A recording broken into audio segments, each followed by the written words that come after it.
Kita berhenti paling maksimal setengah 12 ya, karena saya harus ke Polda ini sebentar lagi. Sekarang banyak orang bersalaman dengan apa ini? Ini mohon maaf ya, bukan tulisannya yang tidak jelas, sayanya yang kurang bisa membaca dengan baik ya. Baik. Saya simpan sebentar ya.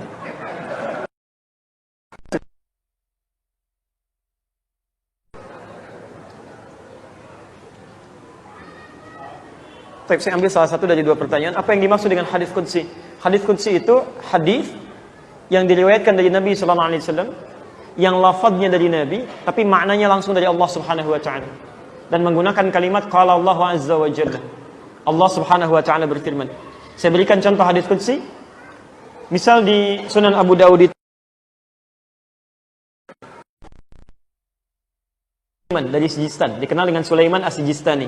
Beliau hafal 500.000 hadis dengan sanadnya. Lunak sekali lisannya menyebutkan hadis. Dulu ada, kata Ibnu Qayyim Al-Jauziyah, dulu ada nabi yang tangannya mudah melunakkan besi, dikenal dengan Nabi Daud. Maka manusia ini lisannya mudah melunakkan hadis, maka disebut oleh beliau dengan Abu Daud. Kalau ada Nabi Daud bisa melunakkan besi dengan tangannya, maka ini Abu Daud bisa melunakkan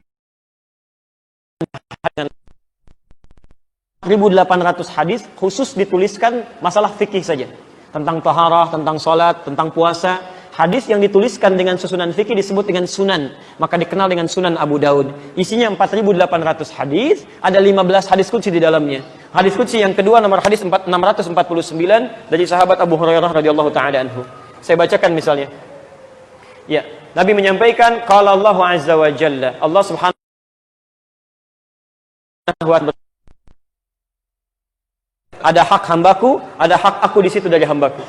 Nah, ketika kalimat hadis yang mengatakan qala Allahu azza wa jalla, Allah berfirman, menyampaikan kalimat, lafadznya disampaikan oleh Nabi, maknanya dari Allah, itu yang disebut dengan hadis qudsi. Di Allah sendiri yang seketika mengatakan pada Nabi, sampaikan seperti ini. Jelas? Apa bedanya dengan Quran? Kalau Quran semua lafadznya itu dari Allah. Nabi nggak boleh.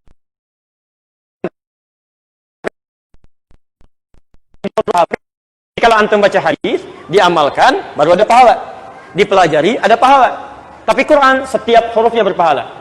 At-Tirmidzi, nomor hadis 2910. Taib. Man qara'a harfan min kitabillah, falahu asyru hasanat.